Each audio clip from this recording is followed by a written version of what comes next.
முத்தான சீமை மூன்று நிதத்தோடு பத்தாசையாக பண்பாய் தழைத்திடவே நலான வேதம் நல்ல கலியுகமாய் மேலாம்பரமாய் விளங்கி இருந்திடவே தேவருரையோம் திருக்கையில் இதன் வெள்ளமை பாவலர்கள் முன்னே பாடினாரம்மானை ஏசருரையோம் ரத்னகிரிதனிலே வாசவனும் தேவர் மறையோரும் விட்டிருக்க பொன்னம்பலநாதர் பொருந்திருக்கும் மண்டபமோ கிண்ணறர்கள் வேதம் கிளர்த்துகின்ற மண்டபமோ வேத புரோகிம் விளங்குகின்ற மண்டபமோ சீத உமையாள் சிறந்திலங்கு மண்டபமோ நித திருமால் நிறைந்திலங்கும் மண்டபமோ சீதை மகிழ்ந்து சிறந்திலங்கும் மண்டபமும் ஆதவனும் சந்திரனும் அவதரிக்கும் மண்டபமோ வேதாவுருத்திரனும் வீட்டிருக்கும் மண்டபமோ அருங்கறிந்து அழவிட கூடாத பாரு படைத்த பரமேசுரனாரே விசுவாசமேலோர் விமலன் அடி வணங்கி வசுவாசுதேவன் வந்து மிக வணங்க மறைவேத சஸ்திரங்கள் மலரோ நடி வணங்கு இரவாத தேவர் இறைஞ்சி மிக வணங்க யமதர்மராசர் எப்போதும் வந்து நிற்க பூமகளும் வேத புரோகிதர் வந்து தண்டனிட காமதேவன் முதலாய் கணக்கர் மிகு முனிவர் நாமனடி ஒன்பதத்தை நாள்தோறும் போற்றி நிற்க தலைவன் இருக்கும் தங்க திருக்கையில்லை நிலைமை எடுத்துரைக்க நிலையாது அம்மானை ஆறு செஞ்சடை சோடியங்கையனார் அமர்ந்து வாழும் கையிலை வெள்ளமதை கூற கூற குறைவில்லை காணுமே கண்டை சூடும் அண்ட திருப்பதம் வாறு வாறு வகுக்க முடிந்திடா மகிழும் குண்ட வளம் சொல்லி அப்புறம் வேறு வேறு விளம்பவே கேளுங்கோ மெய்யுள்ளோராகிய வேத அன்பரே கையிலை விழமைய கட்டுரைக்க கூடாது அகிலம் வழமை அருளுகிறேனமானை தேவாதி தேவர் திருக்கூட்டமாயிருக்க மூவாதி மூவர் மிக்க ஒரு சிங்காசனத்தில் சிறந்திருக்கும் வேளையிலேயும் மங்காத தேவி மாது திருலட்சுமியாள் இரேழுலகும் ரட்சித்த உத்தமியாள் பாரேழும் படைத்த பரம திருலட்சுமியாள் நன்றாய் எழுந்திருந்து நாராயணர் வாதத்தை தண்டனிட்டு லட்சுமியும் சொப்பு வாழமானையே தேவரீர் என்னை திருக்கல்யாணம் முகித்து கோவரி குண்ட குட குடியிருப்பிலே இருத்தி போகுவது என்ன பொதுமை எனக்கறியேன் தேவரீர் நீர்தான் சொப்பீடீர் என்றுரைத்தாள். பெண்ணும் அந்த லட்சுமியாள் பெருமாள் தனை தொழுது என்றோங்கிருக்க இரவாதிருப்போனே. ஆதியால் சூழ்ச்சோம் அழவடுக்க கூடாது நதியாய் நின்றேன் நாராயண பொருளியே. தேவாதிக்கெல்லாம் திருமுதலாய் நின்றோனே மூவாதிக்கெல்லாம் முதன்மையாய் நின்றோனே. உமக்கு எதிரியும் உலகமதில் கொண்டோகான் தமக்கு எதிரி வந்த தன்மை மிக உரையும். யுகத்துக்கு யுகம் பிறந்து உலகிடத்திலே இருக்க அகத்து வந்த நியாயம் அருளும் என்றளம்மானை என்றே திருவோம் ஏதுரைக்கமாயவரும் நன்று நன்று என்று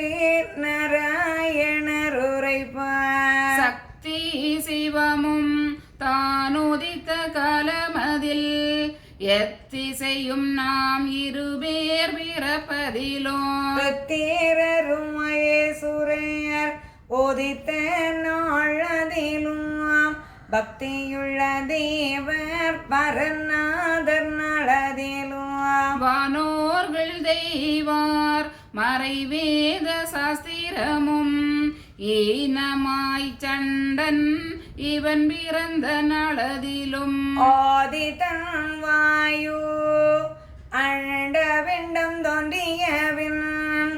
இதுதித்த காலம் ராட்சியம் ஒன்று உண்டு கண்டாய். அவ்யுகத்தை கண்டு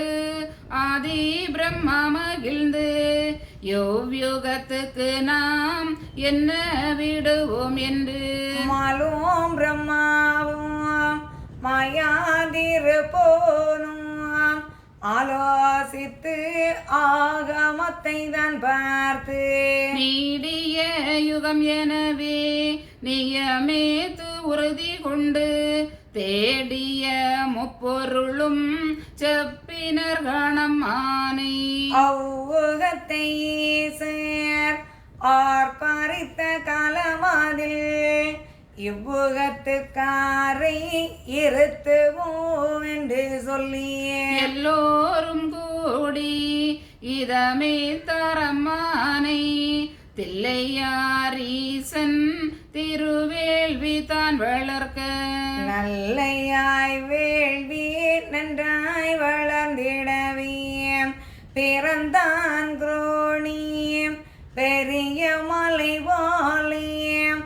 அறந்தான் அறியா அணியாய கிடனுமாய் பிண்டம் நிறையும் பொல்லாதான் தன்னுடம்பு அண்டம் அமைய அவன் பிறந்தான் அம்மானை. மோகம் கண்களெல்லாம் முதுகுபுறம் மேலாடையம் நகக்கரங்கள் கோடியம் கால்கள் ஒரு கோடியே தவங்கள் அறியா சண்டி தடி மோடன் குரோணி அவன் உயரோ கோடி நாலு மூலமாய் கையிலை கிடுகிடனும்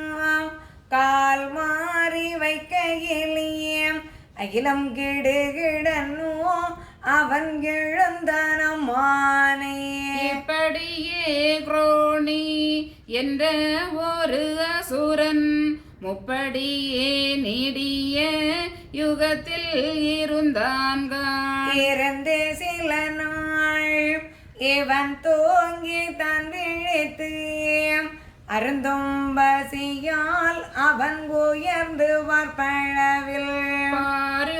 பாருகோங்கானான் பல பேருடல் காணான் வாருதி நீரை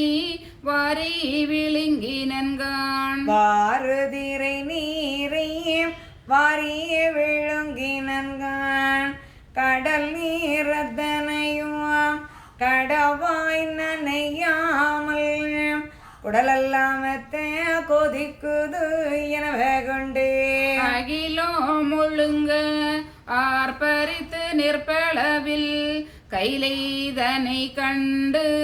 கண்கள் மிக கொண்டாடி ஆவி எடுத்து அவன் விழுங்கும் அப்போது தாவியே குதித்து தப்பினார் மாயவரும் ஓடி மண்ணுலகம் புகுந்து தூயவரும் அங்கே சிவனை மிக நினைத்து தவசி இருந்தார்கள் தாமோதரனாரும் தவசுதனில் கீசம் சந்நியாசி போலே வந்து ஆறு நீ இந்த அழவனந்தனிலே ஏது நீ தவசு என்னை நினைத்தவாறேது என்று சந்நியாசியம் எது உரைக்கமாய வரும்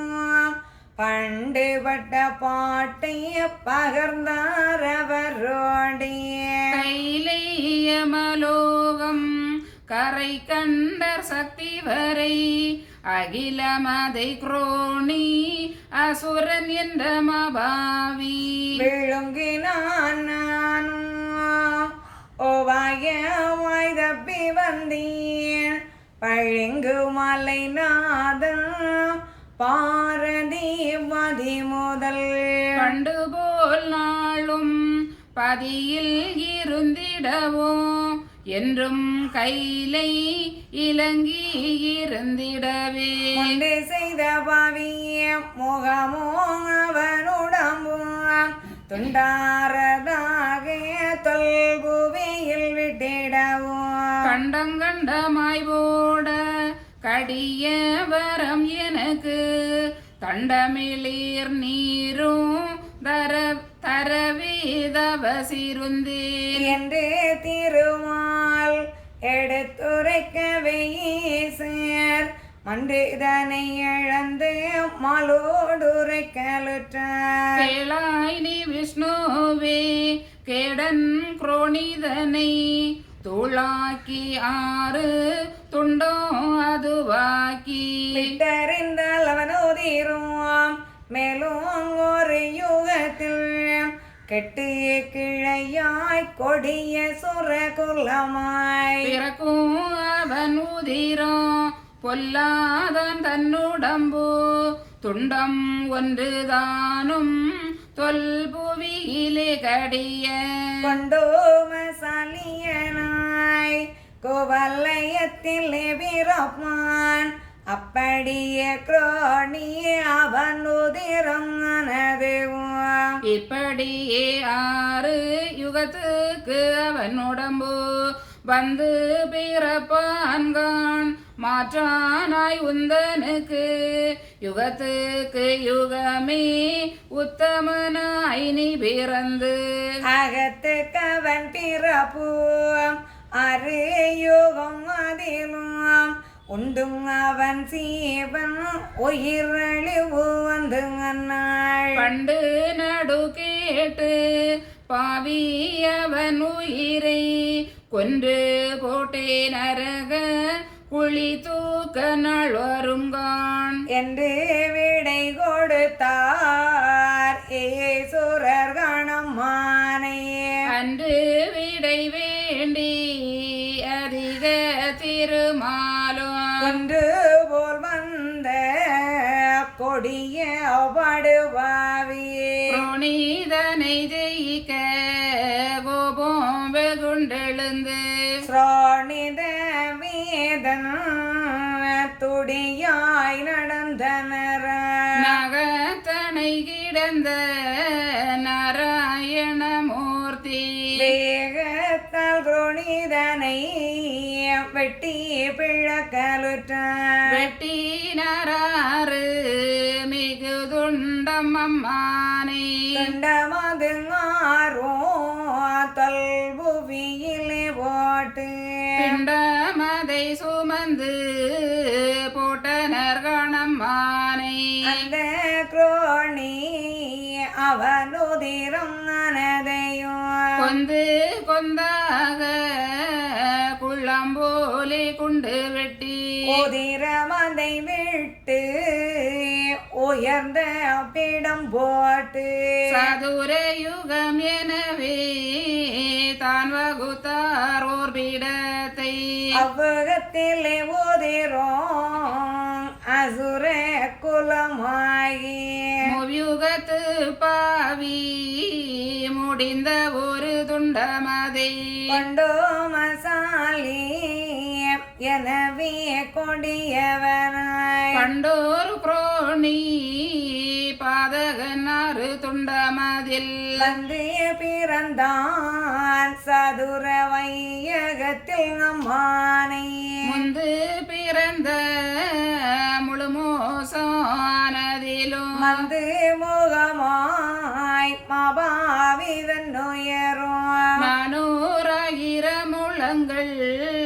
நாடும் அவன் கரங்கள் முன்னூறு கால்கை வெள்கள் துதி போலே உடைதோள் உடம்பு ஒருவறிய மபாவி படைத்தோனை அறியான் பாரி என்றுதான் அறியான் அட்டை போலே சுருண்டு அம்மி போலே கிடப்பான் மட்டை போலே திரிவான் வயுரு மிக வசித்தான் அந்யுகத்தில் உள்ள அசுர குலங்களையும் தன் வயிற்று கேட்டு தடி போல் உருண்டிடுவான் இப்படியே நாளும் இவன் குலங்கள் ஆனதெல்லாம் அப்படியே தின்று அவன் பசிகள் ஆற்றாமல் ஐயையோ என்று அலறினன் காணம்மானே மெய்யான வெறுமாது கேட்டு சிவனை தொழுது சொல்லுவரம்மானை தவமேதவ பொருளே தாண்டவ சங்கரவனே எவனோ ஒருத்தன் எட்ட ஜதம் மனதிலே தவலோகம் எல்லாம் தானலைவதேதனவே மாயனது கேட்க பகுப்பாரங்கி சுரரும் ஆயனியோ அரியல்லையோ நியாயமது கொண்டோ மசாலி கொடிய உமாபவியனாய் கண்டோர் குரோணி பாதகந்தன் துண்டமதாய் பிறந்தான் அவனோ பேருதிரதன் கிழையாய் இறந்தார் அவர்கள் இறையாய் அவன் தனக்கு ஆன பசிகள் ஆற்றாமலே அவனோ வனமது அலைய வாய்விட்டான் கண்டாயே என்று சிவனார் ஈதுரைக்க மயவரும் அன்று மகமாலும் கொண்டோ மசாலியனுக்கு இறையாக தேவர்களை ஏற்று நாங்கிலாக்கியே வரையானதை தூண்டில் மறை கயிறாக்கி வாயுவை தோணி வருணந்தனை நிரப்பாய் தேயமதை சூழ திரை கடலை தான் வருத்தி ஓடையாய் சதுரே யுகம் வழியேதனேவியே தேடறிய மாயன் திருவோணி தானேறி மோவாதி மூவர் தோணிதனை தெளிவரே காவாலி மாயன் கண்ணியிலே தூண்டலிட சதுர யுகம் ஆளும் சண்டியே தடி மோடன் எதிரே வருமாற்றில் இறை மிக கண்டாவி நாடி பசி தீர நல்ல பயிரையாகும் என்று ஓடி வந்து பாவி ஒழுங்கினார் நான் தூண்டல்லனை தொண்டில் விழுங்க சுரண்டி மிக கொழுவியே மாண்டனன் காண்பாவி வலிய மலை போலே பவி மடிய பரமேசுரனார்வார் கவி சரத